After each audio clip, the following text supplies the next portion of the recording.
Hello one and all, welcome to my review for The Elder Scrolls V Skyrim. As you will be likely able to tell simply by looking down at the video length below you, this is a very in-depth review of Elder Scrolls V Skyrim. One that will explore in-depth many details and facets about this game and compare it to a number of other RPGs. Which means that this video is likely to spoil you on The Elder Scrolls V Skyrim, 4 Oblivion, 3 Morrowind, Witchers 1, 2, and 3, Fallout 3, New Vegas, and potentially 1, 2, and 4, including all these other games where you swing swords at shit. If you have not played all of these games to story completion, and care about spoilers for the stories of any of them, I recommend you go back, play anything you haven't played to completion, and then come back to this video to watch it. If this video spoils any of these games for you, that's your fault.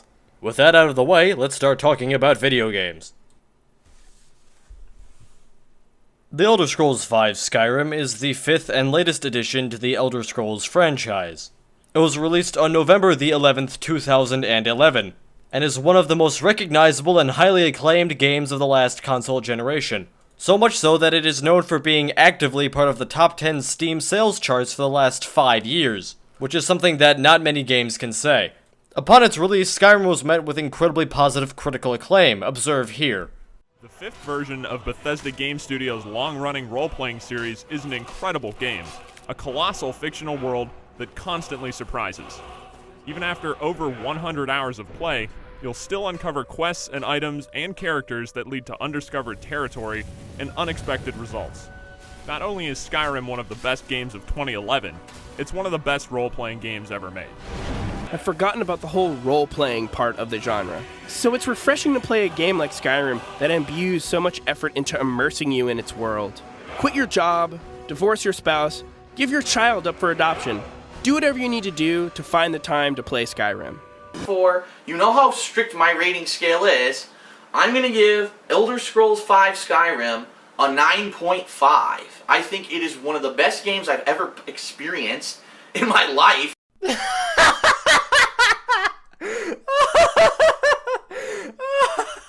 Okay, I'm sorry. That one's not even fair. I'm sorry about that. And that's why the final verdict for The Elder Scrolls Skyrim is a full, highest rating that I can issue, 10 out of 10. And it easily earns the badass seal of approval. I cannot wait to see all the DLC and expansions coming.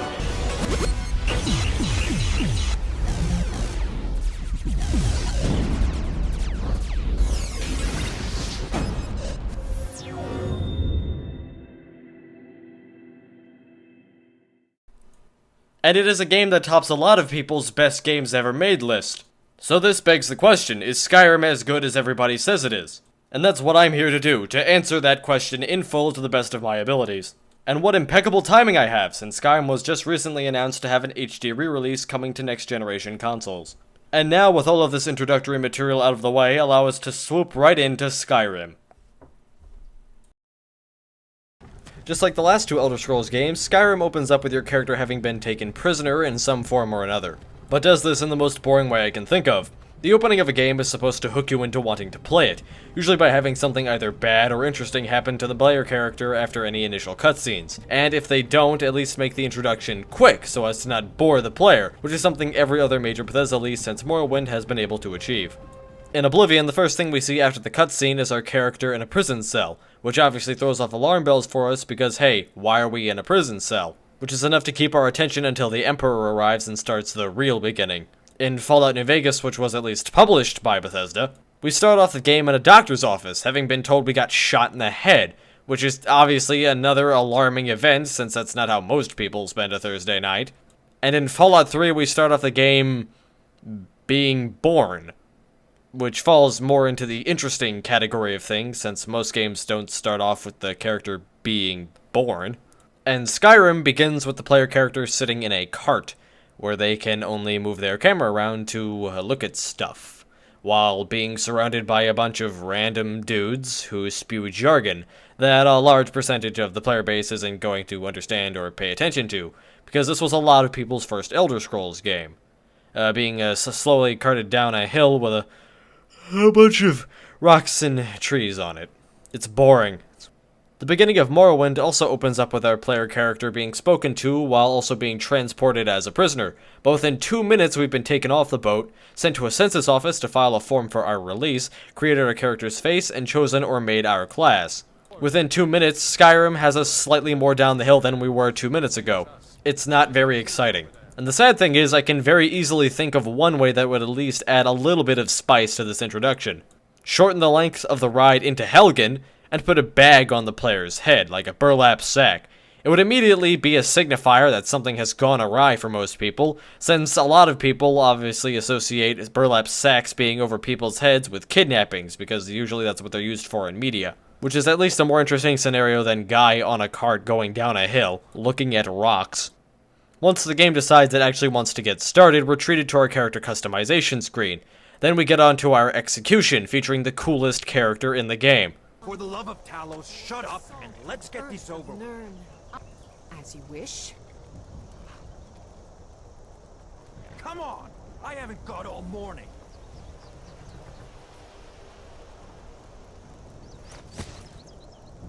My ancestors are smiling at me, Imperials. Can you say the same?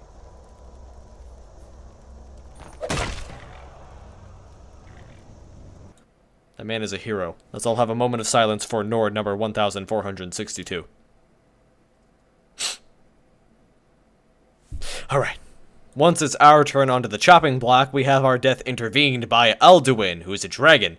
He's also the game's main antagonist, and the first dragon we see in Skyrim, which is a bit of a big deal since dragons are kind of Skyrim's thing. We make our way through the town while Alduin systematically destroys everything, which helps build a lot of anticipation for our future dragon fights, since this one is so spectacular. The player has at this point been introduced to the two warring factions of Skyrim through the two characters in each army that they go around with, and is forced towards the end of their escape to choose one or the other to get out with. Most players are likely to go with Roloff and the Stormcloaks on their first run because they spent some time bonding with them as prisoners and, weren't getting executed by them, and also aren't likely to fully understand the conflict between them and the Imperium, or the Imperials, whatever the fuck you want to call it. So their opinion can't get changed by any of that wishy-washy politics people are interested in these days. And I'm going to be following suit, not because I particularly like the Stormcloaks or even really care about this decision, but because Roloff is a Viking, and that's all the reason I need. It's inside the Helgen Keep that the player's hands are finally unbound, and we're slowly introduced to the game's combat, magic, and lockpicking mechanics just like we did in the dungeon in Oblivion's opening. In fact, Skyrim's opening is more like Oblivion's than any of the other games. They both follow the same general formula. We go down through a cave system under the keep to our escape outside of the town, where we get to see one last look at Alduin flying overhead. Roloff, or alternatively for any of the heathens in the audience, Hadvar, give us our first quest. And the game officially truly opens up and more or less starts like every other Bethesda-style game. Now, of course, the vast majority of players are likely to start exploring content at their leisure at this point, darting from location to location, completing side content as they go. However, to help give this review a sense of pacing, and more importantly, direction, I'll be following the main quest for now and getting into the world side content later on. Before we do anything, however, there's a small note I'd like to point out about Skyrim's story, which is its lack of ludonarrative dissonance, which is a made-up industry term for when a game's story and a game's gameplay don't match up in the slightest. Skyrim doesn't suffer from this. It's perfectly reasonable for your character to justify the player running around doing dungeons and ignoring the whole dragon thing because, frankly, most people probably wouldn't want to go chasing after a world-ending lizard monster that can burn down villages. And alternatively, some people might want to go and see what all this dragon business is about.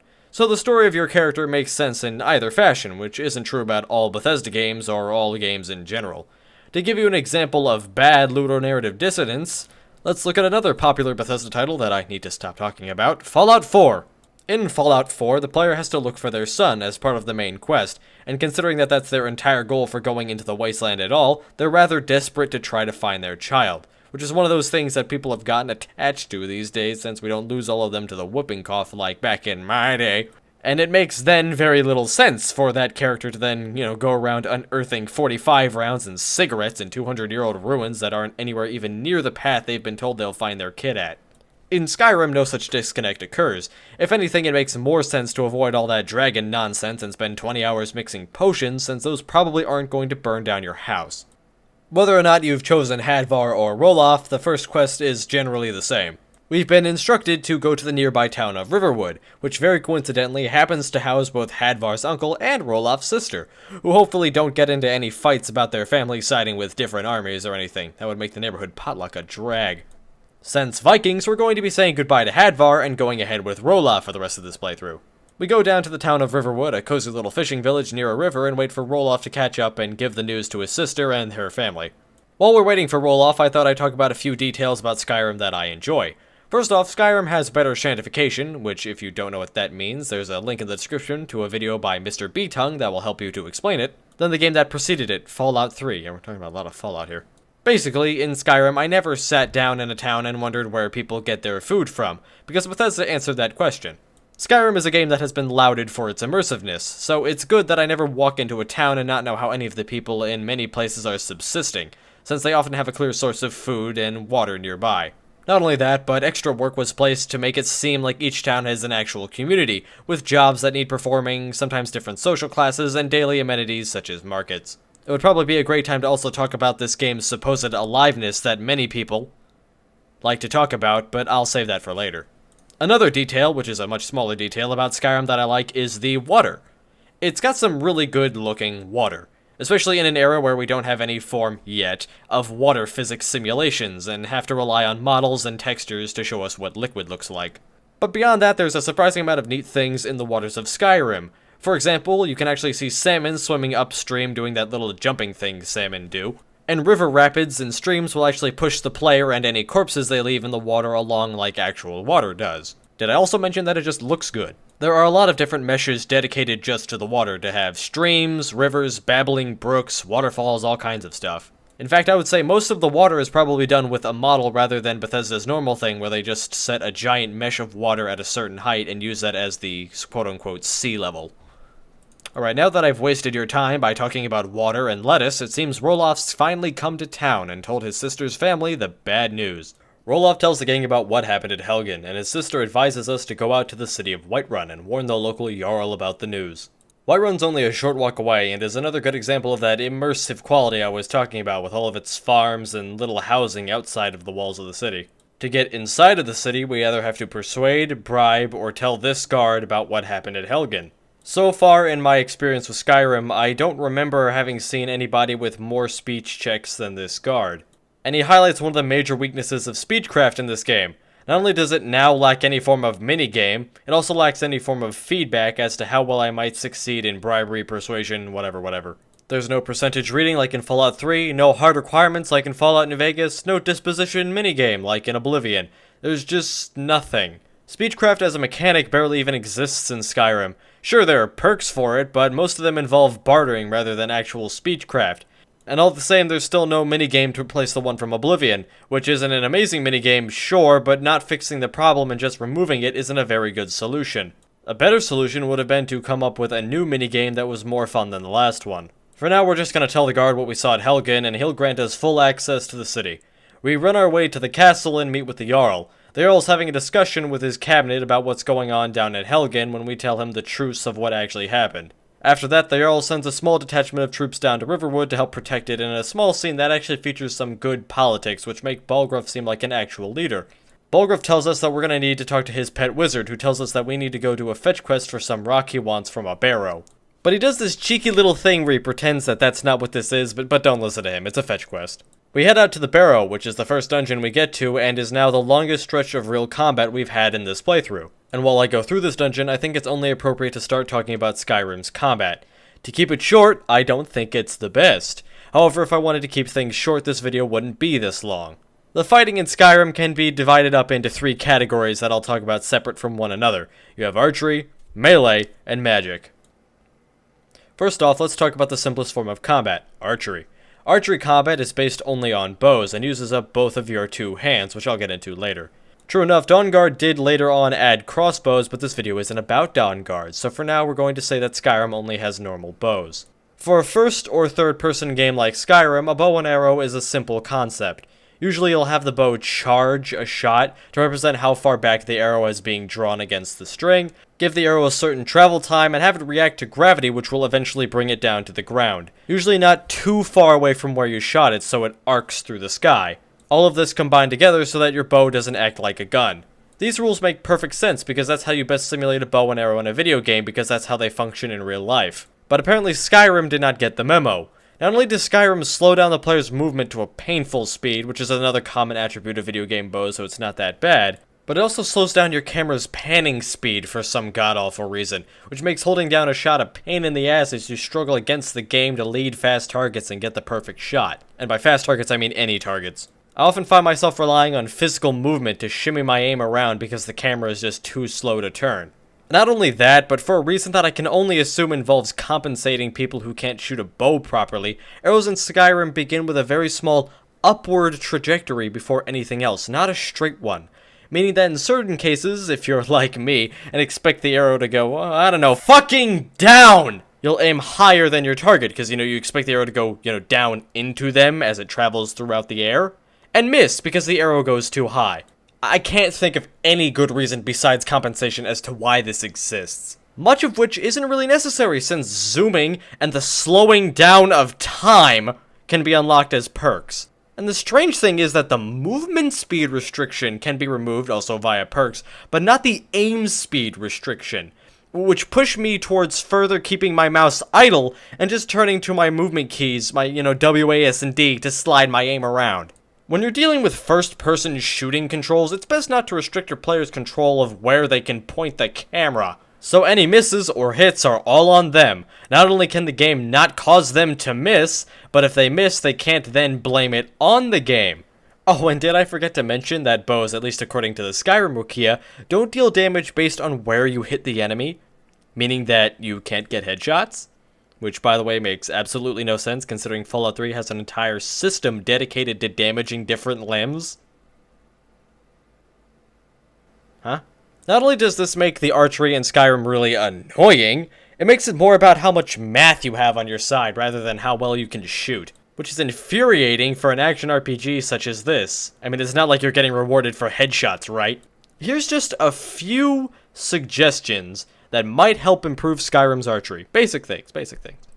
First off, remove the aim speed penalties, and keep the perk like we have, for the move speed ones.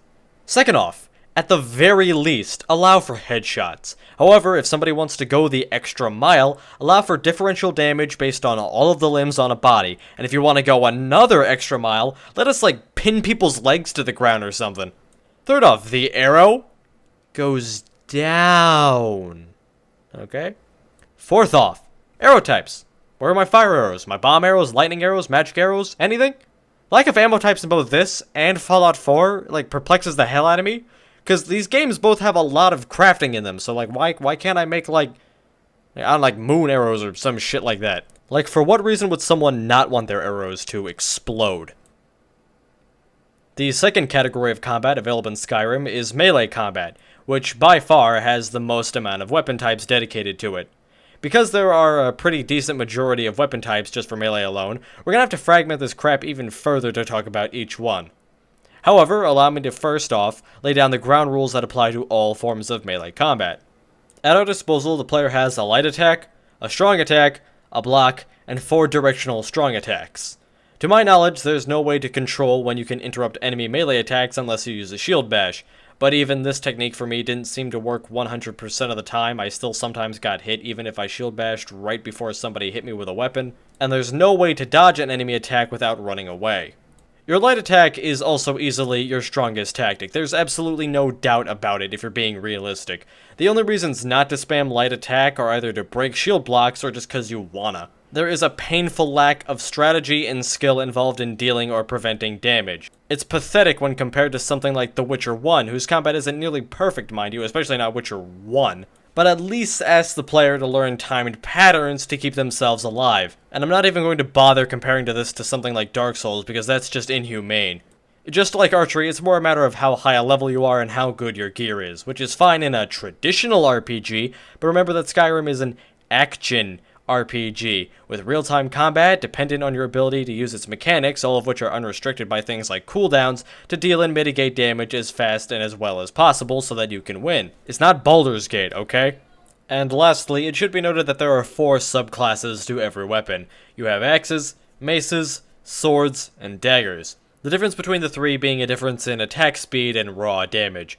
The slower the weapon, the higher the base damage. They do, however, lack special damage subtypes like stabbing and slashing, which were found in Morrowind, though these have been lacking since Oblivion, so if anything, Skyrim's only at fault for just not re-adding them. First off, let's talk about the tried and true, one-handed melee weapon. Something in your main hand, nothing in your offhand because you're fucking stupid. Good old-fashioned caveman with a club. This playstyle is probably the one that has seen the least amount of love amongst all the various playstyles available. The only advantage this has over any other form of melee is that one-handed weapons can block better than two-handed weapons, which is completely pointless considering you can just equip a shield in your other hand and do that. So basically this has no reason to exist. Granted, of course, Skyrim doesn't try to make this a viable way to play the game. It's just weird that they have this whole one-handed, one sword is better than two-handed when blocking attribute. Now, Sword and Shield is a little bit different because they have a shield, which means that your blocking blocks a greater percentage of damage. Mind you, shields only add armor, they can't block like 100% of damage or anything, this ain't Dark Souls, where use of a shield is a matter of proper timing and stamina management. It's just a flat percentile damage reduction while the shield is up, and I believe it also provides a certain amount of passive damage reduction as armor. However, you're probably just going to realistically load your shield onto a tanking character and use it to soak up damage while whacking away with your melee weapon, unless you have Spellbreaker or want to block an arrow. Now, before I mentioned shield bashing, so I thought I'd talk about that. It is possible to interrupt enemy animations with a shield bash. However, the rules for doing so seem incredibly strange. I can't be totally sure, but it seemed like if I bashed during an enemy attack animation that hadn't yet finished, like imagine their weapon is raised up in the air and they're coming crashing down on me, but I hit their weapon back with my shield, they got this quicker animation that I couldn't really capitalize on because it gave them enough time if they had a shield or just one weapon to block me. And if I just bashed around with gay abandon while they sit around with their sword, I got a longer animation which I could at least capitalize on for one hit, even with a mace.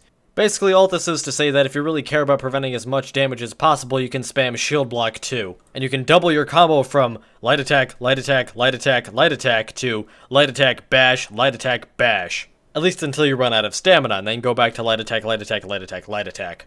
The closest thing this has to a skill-based, time-based mechanic I can think of is pairing strong attacks. Because the strong attack has a very long animation leading into it, which telegraphs what's about to happen, so you actually, have to wait there and block for the right moment. Or shield bash, rather, you know what I mean.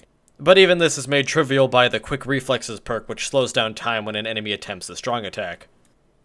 Two-handed is essentially no different than one-handed, but it just does more damage and has worse blocking because of your lack of a shield. One thing I guess we can note about it is that it does allow for longer melee range, so if you have some super high damage multiplication mods, you can use this to your advantage against one-handed wielders. All of the blocking mechanics are of course unchanged.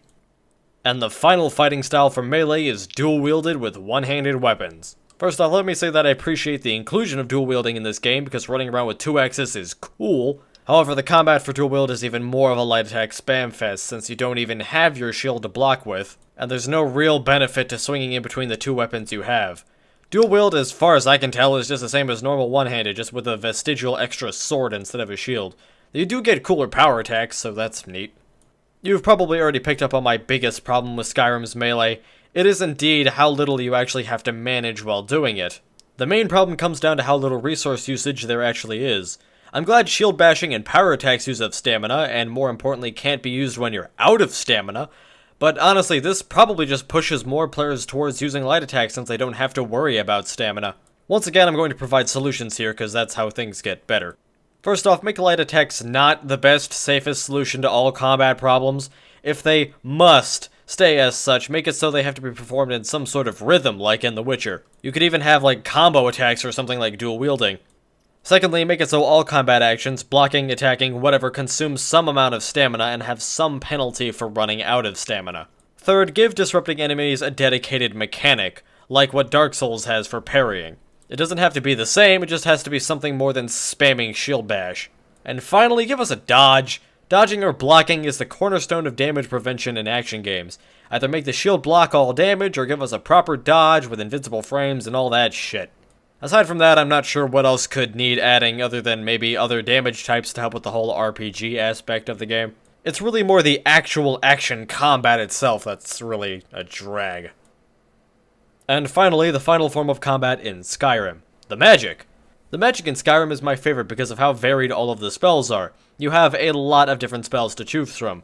You have everything from streams, to traps, to resurrections, to ethereal weapons, auras, all kinds of good shit. Now, I have nothing especially bad to say about the magic in Skyrim. A lot of it makes sense. Obviously, it's going to be about spam with attacks like Fire Stream because it's just a flamethrower, so it works. And it also doesn't suffer from the stamina problem because it uses up magicka no matter what.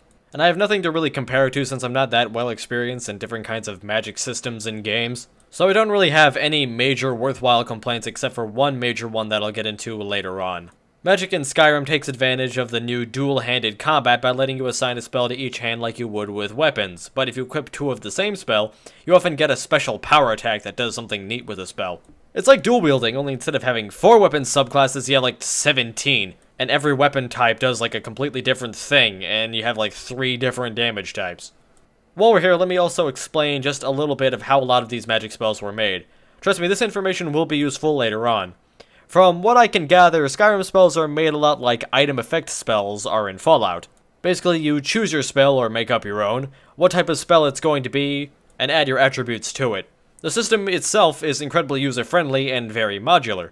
Just as a hypothetical example, you could make a spell that is fired once and then stops, on a target location, that has the effect of restoring health with a magnitude of 20 HP over the course of 5 seconds, with an area of so many feet diameter. Now, of course, that's not what I did. I just made this fucking mess you're looking at in the background. But the system itself is very easy to pick up and make something with. And remember, keep that in your heads. That's going to be important later on.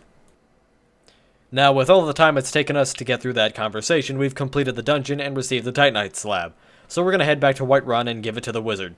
After that, there's a bit of a comeuppance at the keep. Apparently there's been a live dragon sighting at a nearby watchtower. A guard comes in saying that it's fast and that it's big. And the Earl sends us and some troops in to fight it. This is actually kind of exciting. What if it's that dragon we saw in the beginning? Oh my god, it destroyed the entire watchtower. This guy just said it swooped down and grabbed 2 people. This is it. We hear the dragon's screams echo across the plains. This is what we've all been waiting for since the promotional materials back in 2010. And I am so very ready. I'm pumped! This dragon has finally met its maker. This has gotta be great. Fighting dragons is supposed to be one of the toughest things in fantasy ever since early Dungeons and Dragons. Hell, ever since Tolkien. Even etched into the runes of Norse mythology is fighting dragons supposed to be the most grand form of combat. And there it is.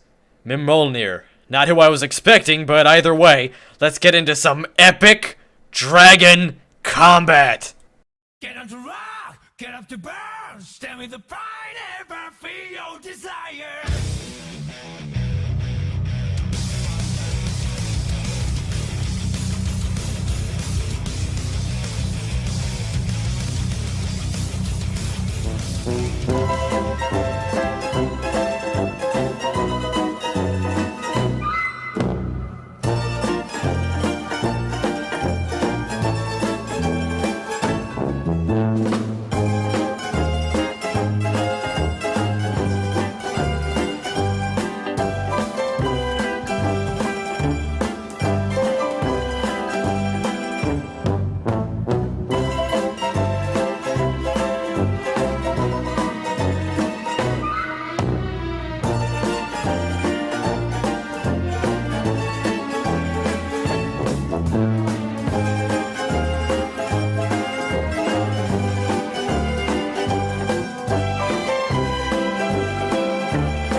Seal of approval.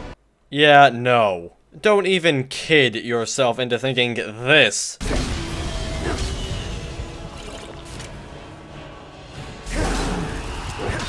is a spectacular dragon fight.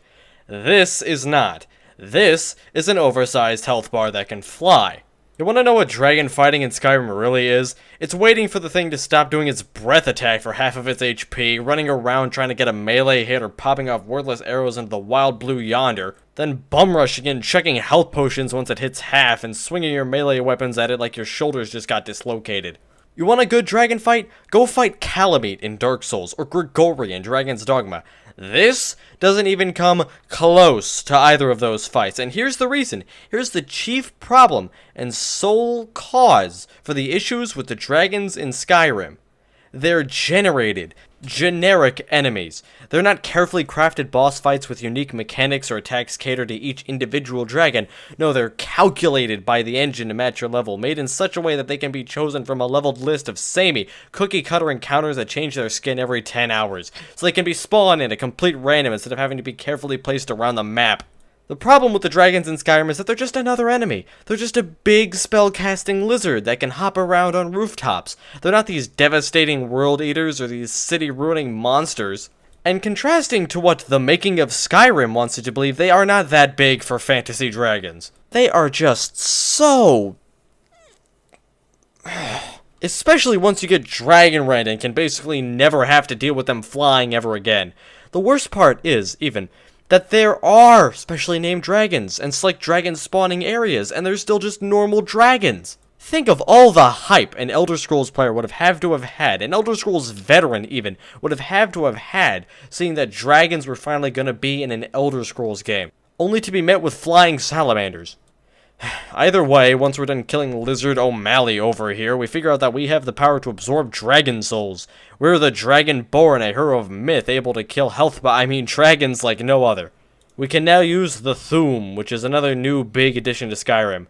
I'm not going to spend too much time on the Thuum because it's essentially just a cooldown power like those in Oblivion, but the way it's broken down into 3 parts and needs to be collected is fun in my opinion. Collectibles are always not a bad thing in these big open world games. Then I like just the sense of progression from getting one word to the next word to the next word and finally having the full shout and whatever cool power it does.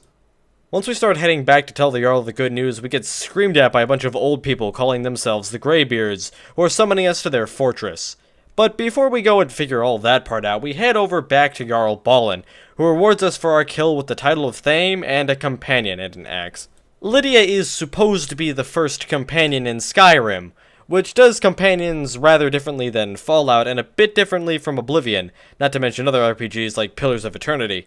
In fact, it's a little bit more like Morrowind than anything. Skyrim has very shallow companions. If there are companion quests, I haven't found them, and I've looked around, trust me. The companions don't really have anything to offer aside from their carrying capacity and their primary skills, and there aren't really that many special recruitment requirements that I've found for a lot of them. So the best and most notable thing about them is that they are very varied, and there are a lot of them. So, you know, at least we have the variety.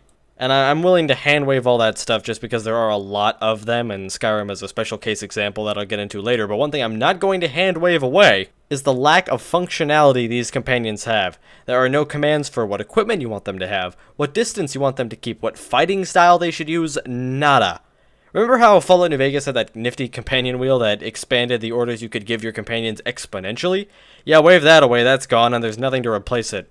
We're just gonna roll with Lydia for now because sword and board is nice, but 2 sword and boards is better. Now that we have Lydia, it's time to go ahead and climb a mountain, and yes, we can climb this mountain. Up to the Dragonborn retirement community that the Greybeards live in. Greybeards teach us about the Thuum and give us a few new shouts that we can use for our little nefarious adventures, and tell us to go use them to retrieve the horn of Jurgen Windcaller, who's some dude, sending us through another dungeon. And where you hear dungeon, I hear opportunity to have shitty editing for 20 minutes. So we're gonna talk about dungeons while we do this dungeon, and yes, I am going to say the word dungeon as many times as I dungeoning please. Skyrim marks a fairly major turning point in Bethesda's dungeon design. It's their first game to have had dedicated level designers in Oblivion, and was the first of what's becoming a new trend with Bethesda's dungeons. In the time before Elder Scrolls V, dungeons in Bethesda games usually weren't made so much with level design in mind, but in such a way that they portray either a story or reasonably look like what they're trying to be. It's a hard thing to explain, but let me try and use some examples. And by examples I mean hypotheticals. Instead of making a dungeon that was themed after, say, a factory, that worried about things most games do like enemy and loot placement and making sure the player can't get lost and get through the area smoothly, Bethesda level designers would focus more on just making the level seem like an actual factory, at the expense of actual level design. You can kinda say they focused more on authenticity, at least until Skyrim, which is more focused on game design. Now, on paper, this isn't a bad thing at all. If anything, Bethesda needed to focus more on the gameplay of their dungeons and can also have benefited from smoothing out and better directing the player. Anybody who's gotten lost in one of the vaults in the 3D Fallout games, unlike me, I've never done that before, you'll understand why I say this. However, what these new dedicated level designers have done is make every single level a long line that either loops around on itself or ends in an exit, which is a very nice, convenient touch that makes all the levels seem less open, less authentically like a dungeon or a fort or a whatever it's going for, and more just like a level that's themed after those things. And like I said, they often don't leave as much explorable space to the player, so it can get a little bit boring running through these lines day in and day out. I'd also like to address one of the mission statements Bethesda had when it comes to dungeon design in Skyrim. In the making of Skyrim that I've already mentioned, they said that their plans for dungeons in Skyrim was to have each one be unique and memorable. And as much as I'm sure everyone wants me to say I think they failed totally, I don't think I can say that since they didn't totally fail, and I wouldn't say they succeeded either. I'll say rather that they have succeeded. A lot of dungeons I couldn't remember to save my life, but a lot of other dungeons do have something neat going on, and I can even remember one by name, which is a pretty big deal for me since before this video I could not fathom how much I didn't care about the Elder Scrolls. One thing I've yet to see, however, is any risk-taking dungeons. Dungeons that do something that's a bit out there to separate themselves from the rest of the dungeons, in this game and in other games. For example, or I guess for hypothetical, a dungeon with no enemies. You'd think, hey, that sounds really dumb, but I think that can be used to great effect with the right atmosphere. I got really excited because I thought I had found a dungeon that had nothing in it but a story and some neat environments that was a little bit creepy and depressing. But after a short walk, I was back to taking out mages and skeletons like every other dungeon. Another thing I've noticed about dungeons is that a lot of them are defaulting to Drogar and bandits. Not all of them, of course, but I saw these two enemies plus or minus skeletons more than anything else during any of my dungeon crawls. Another thing I've noticed about Skyrim dungeons is that they all are surprisingly well lit. I have a feeling, or at least I had a feeling, that at one point dark or pitch black dungeons were planned for the game because of the inclusion of spells like Mage Light, but it seems that this never made it to release, and my suspicions were solidified when I noticed that dark dungeons were on the list of things the team wanted to do with Skyrim that they did get done in the Game Jam week Bethesda did after Skyrim's release. Just saying, but if you open up the hood on these games, it's incredibly easy to make a dark dungeon, so I doubt that the lack of inclusion of such things wasn't because of an engine limitation as much as it was just a design one. So, to shorten all this, dungeons are kinda hit or miss. I personally would have preferred if more time was placed into making them feel like the location that they each take place in, instead of worrying about how well I'll move around it. Though I do appreciate that Bethesda was at least trying to correct the problems levels in Fallout 3 and New Vegas had. Oh, and apparently they were able to get those fire arrows working in the game jam. That's nice. Alright, so we've made it to the Horn of Jurgen God damn it, I've been bamboozled! Okay, so some wily fucker who's about to get a good old-fashioned head smashing has run up and stolen the shit I need. And wants me to meet them at the Sleepy Giant Inn. Turns out it's Delphine, that lady from when we gave Farengard the Dragonite slab, who was all hooded and conspicuous. What a surprise that isn't. Okay, so Delphine takes us to her secret lair and does a bit of exposition, and with a lot of details, so let me tackle everything I need that's an important one at a time. Okay, first off, Delphine tells us that she's a blade. Now, I'm not an expert, but after playing Oblivion, it was to my understanding that the blades were all about protecting those with dragon's blood, which is why they cared so much about protecting the Emperor in that game. And now in Skyrim, apparently they've shifted over to becoming a dragon bounty hunting service or something. Which isn't a huge stress, considering Skyrim takes place like 200 years after Oblivion, but what I don't get is why they're hunting dragons if dragons have only just now been returning, like did they just hunt skeletons? Or, like, what am I missing here? However, the rest of the blades seem to make sense to me, and by they, I mean, one of the two of them that are left, Delphine and her friend. Delphine found me because I'm a Dragonborn and therefore have dragon blood, which means that they return to their old purpose, and eventually they start to rebuild if you do a certain thing I'll do later. Now, see, the reason I bring this up is because I've heard somehow this is like a retcon or breaks the lore in some way, but after reading through a wiki page and going back to Oblivion a little bit, I really don't get how that can be the case. I don't know, maybe I'm just not literate in scrolls. Okay, the other thing Delphine tells me that's important is that she stole the horn, but we already knew that. But I don't get how she did this. Like, the dungeon was sealed up on the safe side, and she didn't bother killing any of the dudes I had to go through on the side that I went in on. So how did she get this thing? Did she sneak through? How did she reset the big water mechanic thing, like with the statues? How did she reset that? Did she push them back in? How did she know I needed this? If you ask her that, she actually has an answer to this. She says she knew that Greybeards would need it because they're predictable. But if there hasn't been a Dragonborn in, like, a fucking while, how did she know they would do this? What's predictable about it? I thought she might have tried to have spied on us while we were in High Throthgar and doing, all the shit with the Thume. But that can't be the case because she said she needed to make sure this business with the Greybeards wasn't a Thalmor trap. And if she had spied on us, she'd have heard us and seen us and the Greybeards using the Thume and them directing us to go, get the thing because we're the dragon dude, not because Thalmor.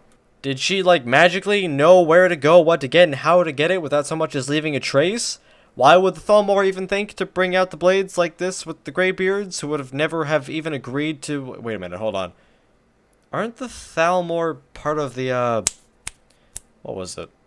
Oh shit, the war! BRB, Delphine, I gotta go save Skyrim! Okay, so I know you guys probably want to see where all this dragon-y shit is going, but if we don't take care of this whole, war thing that's been going on, we might not ever get a chance. That's right, if you haven't played it yet, the Civil War in Skyrim isn't actually a part of the main quest. I mean, it gets mentioned, but the actual war is a side quest chain, of all things. It also seems like it was, to some degree, an afterthought. Here, I'll show you by example. Trust me, I'm not making a baseless accusation. Okay, so in Skyrim, we all know about the warring conflict that's going on. Imperials are encroaching a bit too much on the Nords' lands, and some of the Nords have taken up the banner as Stormcloaks to stop them. I'll get into the morality of these two factions in a bit, and by a bit I mean a while, but for now we're just going to sign up with our good buddy Roloff and join Blue Team. Joining Blue Team requires us to go and meet with our old friend High King Ulfric Stormcloak. Now, you'd think surviving Helgen and, being the Dragonborn would be enough to join Ulfric's Cool Kids Club, but apparently that's just not cool enough for him. So to show him we're cool, we're gonna have to go to a cool place and kill the coolest enemy in the game, the Ice Wraith. Get it? Which, by the way, is one hell of an entry requirement if this is how they recruit normal dudes. After we kill the Ice Cube, Ulfric's friend Galmar tells us we need to beat the Imperials at getting something called the Jagged Crown, which is some ancient Nordic treasure in a place called Korvanjund. This mission is actually cool, because we coordinate with our forces like a real army, and kill Imperials and shit, and Roloff's there. So basically, this is the whole package, really. After that, we have a little bit of politics, where we're tasked with giving Jarl Balgruuf an ultimatum. Either he joins up with the Stormcloaks, or we're gonna take him out. This is actually kind of a bummer on my very first playthrough of Skyrim way back in 2012 or 13-ish. Because I liked Balgruuf, and on that character I had spent a whole heap of time in Whiterun. And he tells us we're gonna go with war. Once we return with his message back to Ulfric, he tells us it's time to take over Whiterun. He sends us back to help with the offense, which turns out to be one of the coolest quests in Skyrim. There's catapults and Imperials and guards and Stormcloaks battling out in the city. We're storming the walls, the keep, shit's burning, there's artillery hurling all over the place. The whole thing is just fucking awesome. It even ends with Balgruuf leaving the player to question if what they're doing is such a great thing, considering the Jarl even surrenders so that no one else in his city has to die. All I ever wanted was to keep everyone safe. A true baller. The only part about this quest that is bad is that we have to replace Jarl Balgruuf with some old fuck named Vignar who's probably gonna die in 13 minutes, instead of letting Balgruuf keep his office. This quest right here hypes you up for the rest of this quest line. There are a bunch of cities in Skyrim, all of which align one way or the other, and I couldn't help but think of all the places I was going to get to rush in and burn down with my fellow Stormcloaks. However, the next mission I got was to destroy a fort, which at first I thought was just to help pace out the city sieges, so you're not, just constantly going in and burning cities, so it doesn't seem like a repetitive kind of thing, But it turns out that instead of sieging the nearby town of Falkreath, we just take it over off-screen while we took out the fort. Now, I can't say for a certain, but according to a modder, apparently there are supposed to be battles for a bunch of the cities in Skyrim, but they got cut. And instead we're left with a questline that features up to 7 different fort conflicts, and only 3 sieges total, since Whiteruns is repeated and you're just placed on different sides of the conflict. Meaning that if you want to sack towns with your horde, the best you're going to get is 2 sieges on the Stormcloak sides. This is the soul of disappointment. The worst part of it is knowing that somewhere there might be traces of more battles left around in the code or Bethesda's office or on planning boards or whatever that never saw the light of day, that this entire war boiled down to fort fighting to make way for the dragon storyline. I was going to have a big analytical speech about why this is bad, but really there isn't any analyzing to do. It's just depressing. So basically, to sum it up in as few words as possible, as simply as I can put it, in layman's terms, better than I could have said it myself.